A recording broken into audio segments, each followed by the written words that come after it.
बिस्मिल्लाहिर्रहमानिर्रहीम। अस्सलाम वालेकुम। मैं आपकी family physician doctor Gausar health care channel से आपसे मुखातिब हूँ। उम्मीद है आप लोग सब खैरियत से होंगे। आज की हमारी वीडियो का टॉपिक है blood pressure and pregnancy. Pregnancy में आपकी जो बॉडी है वो बहुत सारी चेंजेस से गुजर रही होती है, क्योंकि उसने एक ग्रोइंग बेबी को अकोमोडेट करना होता है। और ऐसे में अगर blood pressure through out pregnancy normal रहे तो बहुत ही आइडियल बात है, लेकिन ऐसा होता नहीं है। कुछ ख़वातीन को शिकायत होती है कि उनका ब्लड प्रेशर कम हो गया है, और दूसरी तरफ ये शिकायत होती है कि ब्लड प्रेशर जो है वो ज़्यादा हो रहा है। आज की वीडियो में हम देखेंगे कि नॉर्मल ब्लड प्रेशर क्या होता है और प्रेगनेंसी में ब्लड प्रेशर में क्या चेंजेस आती हैं, और कम हो जाए तो क्या असरात होंगे, और दूसरी तरफ अगर ब्लड प्रेशर ज़्यादा हो जाए तो उसके क्या क्या नतीजे हो सकते हैं। वीडियो शुरू करने से पहले अगर आपने अभी तक हमारा चैनल सब्सक्राइब नहीं किया तो चैनल को सब्सक्राइब कीजिए, और जो लोग पहले से कर रहे हैं उनके हम बेहद मशकूर हैं। बढ़ते हैं आज के टॉपिक की तरफ और देखते हैं कि नॉर्मल ब्लड प्रेशर क्या होता है। जब आप डॉक्टर के पास जाती हैं तो डॉक्टर आपको 2 रीडिंग्स ब्लड प्रेशर की बताता है, यानी उसने चेक की और आपको बताया कि आपका ब्लड प्रेशर 120/80 है। एक ही रीडिंग ऊपर वाली रीडिंग होती है, इसको हम मेडिकल लैंग्वेज में सिस्टोलिक ब्लड प्रेशर कहते हैं, और इसका जो नॉर्मल रेंज होता है वो 90 से लेके 120 तक होता है। और दूसरी जो रीडिंग होती है उसको डायस्टोलिक ब्लड प्रेशर कहा जाता है।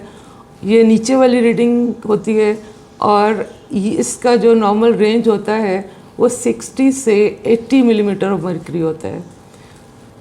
अगर आपका ब्लड प्रेशर 130, 140 ऊपर वाला आ रहा है या 80 से 90 तक नीचे वाला आ रहा है तो आपका ब्लड प्रेशर ज़्यादा है। और अगर आपका ब्लड प्रेशर 90/60 से कम आ रहा है तो आपका blood pressure low blood pressure है। अब प्रेगनेंसी में देखते हैं कि इसके अंदर क्या चेंजेस आती हैं। ब्लड प्रेशर जो है वो तकरीबन शुरू के 24 हफ्ते कम होता है। वो क्यों?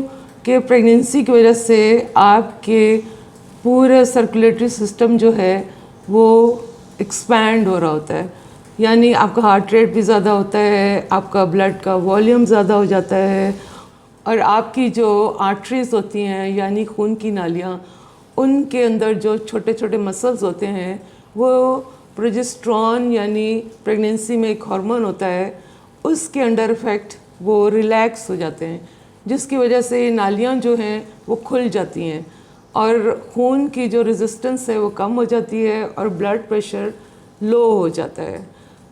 अक्सर ख़वातीन जो हैं वो इस लो ब्लड प्रेशर को एडजस्ट कर लेती हैं, लेकिन कुछ लोगों को लो ब्लड प्रेशर की कुछ सिम्टम्स अपेयर होती हैं, यानी उनको चक्कर आना शुरू हो जाते हैं, आपको जो है नोज़िया वॉमिटिंग हो सकता है, सर में दर्द हो सकती है, और कई दफ़ा आँखों के आगे अंधेरा आता है, और बाज़ का तो फेंट हो सकते हैं।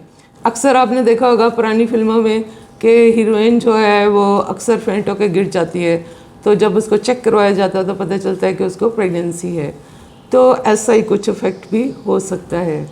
अब अगर आपको इस तरह का कोई मसला दरपेश हो और आप डॉक्टर से चेक करवाएं और वो आपको बताती है कि आपका ब्लड प्रेशर थोड़ा लो है, आपने कोशिश करनी है कि आप फ्लूइड इनटेक जो है उसको ज़्यादा करें, यानी पानी ज़्यादा पिएं, जूसेस वगैरह लें, और अपने जो मील्स हैं उनको आपने पोर्शंस में लेते रहना है, यानी आप अपने मील को छोटे छोटे पोर्शंस में डिवाइड करें ताकि आप थोड़ी थोड़ी देर के बाद खा सकें।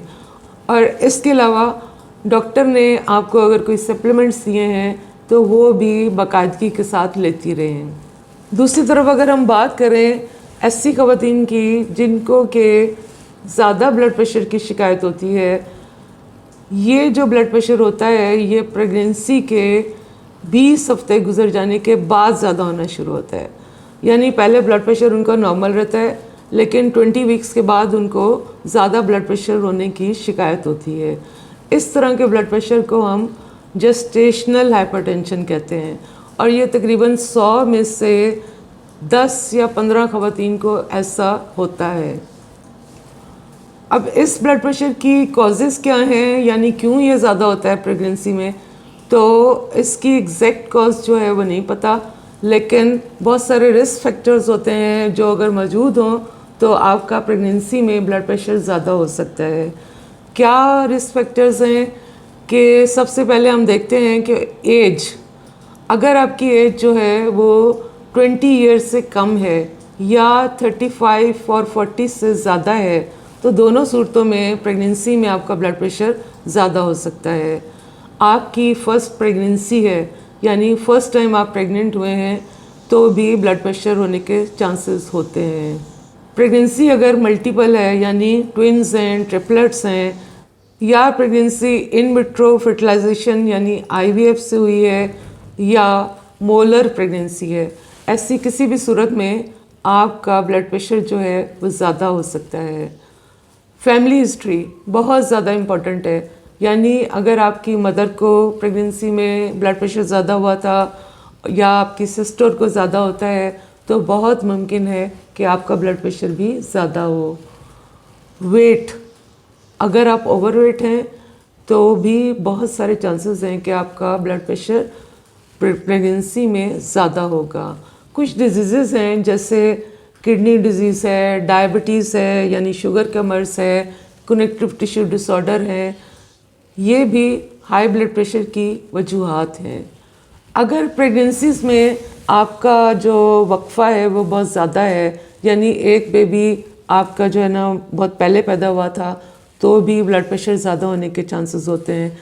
इसी तरह से अगर आपको प्रीवियस प्रेगनेंसी में ब्लड प्रेशर हाई हुआ था, तो बहुत मुमकिन है कि सेकंड और थर्ड प्रेगनेंसी में भी आपका ब्लड प्रेशर ज़्यादा होगा। स्मोकिंग और अल्कोहल लेने की आदत अगर किसी में है, तो ये भी ब्लड प्रेशर ज़्यादा होने की वजूहात हैं। अब अगर किसी का प्रेगनेंसी में ब्लड प्रेशर ज़्यादा हो तो कैसे पता चलेगा? आप अगर रेगुलर विजिट पे जा रही हैं एंटीनेटल करवाने के लिए, तो आपको तो डॉक्टर बताएगी कि आपका ब्लड प्रेशर ज़्यादा है। या अगर आप देखें कि आपका वज़न जो है वो एकदम से ज़्यादा होना शुरू हो गया है, या आपको हाथों पर और फेस पर और पाँव पर बहुत ज़्यादा स्वेलिंग अचानक से आ गई है, तो भी ब्लड प्रेशर ज़्यादा होने का साइन है। अब कई दफ़ा ऐसा होता है कि अगर ब्लड प्रेशर ज़्यादा हो तो धुंधला नज़र आना शुरू हो जाता है, आपको सर दर्द की शिकायत होती है, आपको पेट के ऊपर के हिस्से में दर्द भी महसूस हो सकती है। ये सब अगर आपको हो रहा है तो आप फ़ौरन डॉक्टर से कंसल्ट करें, क्योंकि आपको मेडिसिन देने की ज़रूरत होगी। ये जो ब्लड प्रेशर प्रेगनेंसी में ज़्यादा होता है, ये डिलीवरी के बाद ही ठीक होता है। अब जो ब्लड प्रेशर आपका ज़्यादा है, उसको डॉक्टर कंट्रोल करने के लिए मेडिसिन दे सकती है, और आपको ज़्यादा विजिट्स करने की ज़रूरत होगी डॉक्टर को, क्योंकि आपके कुछ टेस्ट होंगे जिसमें किडनी के टेस्ट हैं, लिवर के टेस्ट हैं, आपके यूरिन के टेस्ट हैं जिसमें प्रोटीन देखी जाती है, और आपकी अल्ट्रासाउंड होगी जिसमें बच्चे की ग्रोथ जो है उसको देखा जाता है। अब माँ के ऊपर भी इसके इफ़ेक्ट्स हो रहे हैं, बेबी के ऊपर भी बहुत ज़्यादा इफेक्ट होता है। ज़्यादा ब्लड प्रेशर होने की वजह से बच्चे की ग्रोथ बहुत ज़्यादा अफेक्ट होती है, इसलिए हर दफ़ा अल्ट्रासाउंड करके डॉक्टर बच्चे की ग्रोथ देखती है, और जब वो देखते हैं कि अब बेबी को अंदर रखने में ख़तरा है, तो वक्त से पहले उसकी डिलीवरी भी की जाती है। इसीलिए सिजेरियन का रेट भी इस तरह के मरीज़ों में बहुत ज़्यादा होता है। बच्चा जब प्रीमेच्योर डिलीवर होगा तो वो बहुत ज़्यादा ख़तरे में होता है। इसी तरह से कई दफ़ा बच्चा पेट के अंदर ख़त्म हो जाता है, और कई दफ़ा बच्चे की जो आवल, जिसको हम प्लेसेंटा कहते हैं, वो अंदर ही सेपरेट हो जाती है, जिसकी वजह से एक तो ब्लीडिंग स्टार्ट हो जाती है और बच्चा जो है वो भी ख़त्म हो जाता है। ज़्यादा ब्लड प्रेशर जब हो, आपको जो डॉक्टर दवाई दे रही है उसको खाना बेहद लाजमी है, क्योंकि अगर आप नहीं इस्तेमाल करोगे आपको जो है बहुत ज़्यादा कॉम्प्लिकेशंस हो सकती हैं, आपका जो है कन्फ्यूजन हो सकती है, आपको कन्वल्जन्स हो सकती हैं जिसको झटके लगना कहते हैं, और इस तरह से आपकी और आपके बच्चे की ज़िंदगी दोनों ख़तरे में चली जाएगी। अब आपका सवाल आ सकता है कि अगर ब्लड प्रेशर प्रेगनेंसी में ज़्यादा हो तो क्या ये बाद में भी ज़्यादा रहेगा? तो ऐसा नहीं है। ये ब्लड प्रेशर जो है वो डिलीवरी के बाद तकरीबन 6 हफ्ते में सेटल हो जाता है, लेकिन आपको डिलीवरी के बाद भी चेकअप करवाने की ज़रूरत होगी। अब आखिर में कुछ ख़वातीन ऐसी होती हैं जिनको प्रेगनेंसी से पहले ब्लड प्रेशर ज़्यादा होता है। एक तो उनका ये सवाल आता है कि डॉक्टर साहब हम ब्लड प्रेशर की दवाई खा रहे हैं, क्या कंसीव कर सकते हैं? तो उनके लिए ये है जवाब कि बिल्कुल आप कंसीव कर सकती हैं, लेकिन आप जब भी कंसीव करें आप फ़ौरन अपने डॉक्टर के पास जाएं, क्योंकि एक तो आपकी दवाई जो है वो चेंज करने की ज़रूरत होगी। ब्लड प्रेशर की जो मेडिसिन्स होती हैं जो आप पहले ले रही थी उसमें से कुछ जो हैं वो बच्चे के लिए नुकसानदेह होती हैं।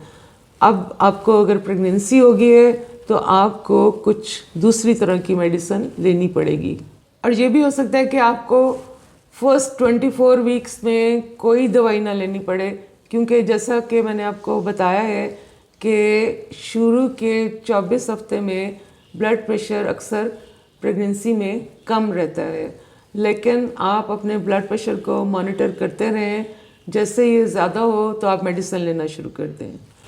आज की वीडियो से आपको अंदाज़ा हो गया होगा कि आपके लिए एंटीनेटल विज़िट्स क्यों ज़रूरी हैं, ताकि अगर प्रेगनेंसी में आपका ब्लड प्रेशर ज़्यादा हो तो उसका बर वक्त पता चलाया जा सके और वक्त पर ट्रीटमेंट से आप भी महफूज रहें, आपका बच्चा भी महफूज रहे। आज की वीडियो आपको पसंद आई होगी। वीडियो शेयर कीजिए, लाइक कीजिए और चैनल को ज़रूर सब्सक्राइब कीजिए। अपना ख्याल रखिएगा। अल्लाह हाफ़िज़।